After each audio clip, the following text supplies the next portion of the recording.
मध्ये आजपासून संविधानावरती चर्चा सुरू होत आहे, आपली प्रतिक्रिया? नाही, अतिशय आनंदाची बाब आहे की संविधानावर सध्या चर्चा चालू होते सभागृहामध्ये. फक्त विषय इतका आहे की आमच्या सर्वांची अपेक्षा ही आहे की संविधानावर हा देश चालला पाहिजे.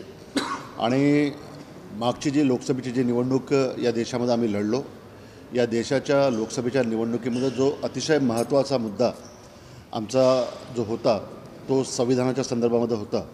आणि या देशातलं संविधान वाचलं पाहिजे हा एक प्रमुख मुद्दा मागच्या लोकसभेच्या निवडणुकीमध्ये होता. आणि त्या मुद्द्यावर भरभरून मतं लोकांनी आम्हाला दिलेले होते. आज फक्त अपेक्षा इतकी आहे की आता जवळपास 2 आठवडे पूर्ण होतात आहे अधिवेशनाला, परंतु ज्या पद्धतीनं संसद चालते आहे, ज्या पद्धतीनं लोकांच्या अपेक्षा आमच्याकडनं आहेत की आमचे अतिशय जिव्हाळ्याचे मुद्दे हे संसदेमध्ये खासदारांनी मांडले पाहिजे, परंतु त्या पद्धतीनं आज संसद रोज आपल्याला ॲडजन होताना पाहायला भेटतं आहे.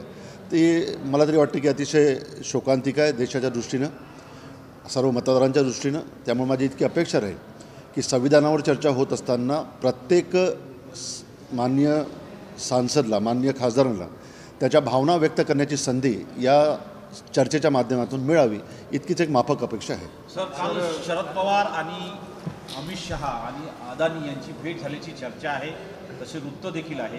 आपल्याकडे काय माहिती आहे? कारण की काल आपण शरद पवारच्या घरी होता. काल माननीय साहेबांचा जन्मदिवस होता, त्यानिमित्तानं जवळपास 5 ते 6 तास आम्ही साहेबांच्या सोबत होतो. परंतु ही चर्चा जी मी ऐकतो आहे ही आपल्या माध्यमातून ऐकतो आहे. आणि अशा पद्धतीची कुठली भेट झाली हे त्या 5-6 तासाच्या याच्यामध्ये तरी आम्हाला काही आढळून आलेलं नाही आहे. आणि निश्चितच ह्या ज्या चर्चा चालू आहे ह्या फक्त मीडियाच्या माध्यमातून चालू आहे. आणि अशा पद्धतीची कुठलीच भेट माननीय साहेबांची ही अमित शहाजी किंवा अदानीसोबत जे आपण बोलत आहे त्याची झाली आहे याच्याबद्दल निश्चितच मी सांगतो, या बातमीमध्ये कुठलंही तथ्य नाही. साहेब, आज आहे ना, एक प्रश्न असा येतोय की 2 गट आहेत वेगवेगळे आणि त्या 2 मतप्रवाह राष्ट्रवादी काँग्रेस पक्षात आहेत.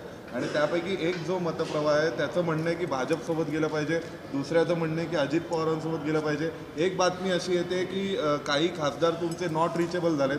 या सगळ्याकडे तुम्ही कसं पाहताय? नाही, आपण जर बघितलं की आज जरी आपण माझ्यासोबत जर संसदेमध्ये आले तर सर्वच्या सर्व खासदार तुम्हाला संसदेमध्ये त्या ठिकाणी पाहायला भेटतील. त्यामुळं कुठलाच राष्ट्रवादीचा खासदार हा नॉट रिचेबल आहे या बातमीमध्ये कुठलंच तथ्य नाही. आपण माझ्यासोबत चला, संसदेमध्ये सर्वच तुम्हाला भेटतील, हे मी दाव्याने या ठिकाणी सांगतो. आणि आज आपण या ठिकाणी जे मला विचारत आहे की कोणासोबत जायचं, अजित पवारांसोबत जायचं की BJP सोबत जायचं, 2 मतप्रवाह या सर्व याच्यामध्ये आहे, हे जे आपण मला विचारताय, मी या निमित्तानं आपल्याला अतिशय खात्रीलायक पद्धतीनं सांगू इच्छितो की अशा पद्धतीची चर्चा ही अद्यापपर्यंत पक्षाच्या पातळीवर कुठल्याच पद्धतीने झालेली नाही आहे.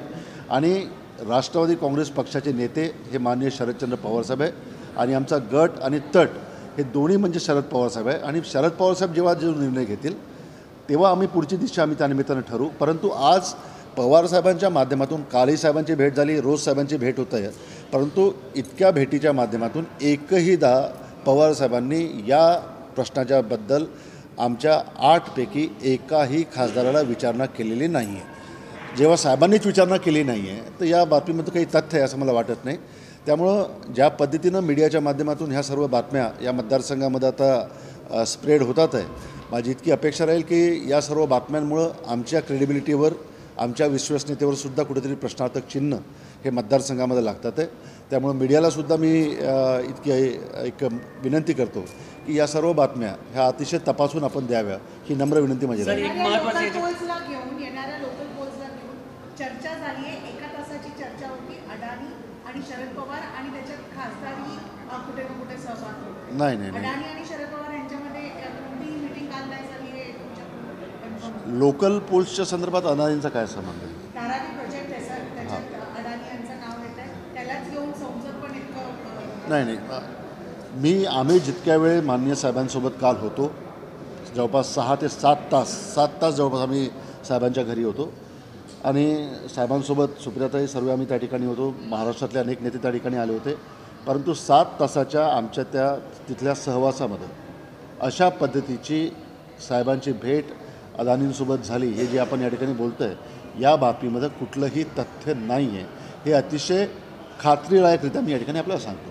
साहेब, एक मुद्दा आहे. संजय राऊतांनी आज असं म्हटलंय की 5 खासदार फोडल्याशिवाय प्रफुल्ल पटेल यांना मंत्रीपद मिळत नाही केंद्रामध्ये, त्यामुळे त्यांचं मिशन 5 खासदार फोडणं असं आहे. आणि ज्या खासदारांची नावं येत आहेत त्याच्यामध्ये तुमच्या जवळचे तुमचंही नाव आत्ता तुम्ही सांगितलं त्या पद्धतीने प्रसारित केलं जात आहे. याच्यामध्ये नक्की स्पष्टपणे काय असतं, तुमचा मित्रपक्ष बोलायला लागला नाही. आता राऊत साहेब हे कुठल्या आधारावर बोलतात आहे हे त्यांना माहीत.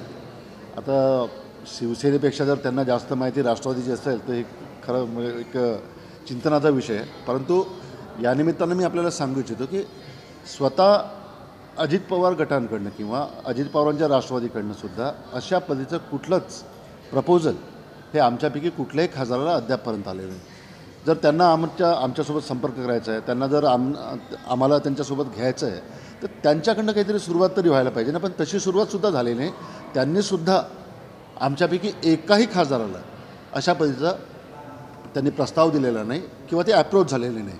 त्यामुळं या सर्व बातम्यांमध्ये काही तथ्य असं मला वाटत नाही. पण एक मुद्दा काल ह्या चर्चेच्या मध्ये एक मोठा तडा देणारा ठरला. अजित पवार थेट शरद पवारांना भेटायला आले.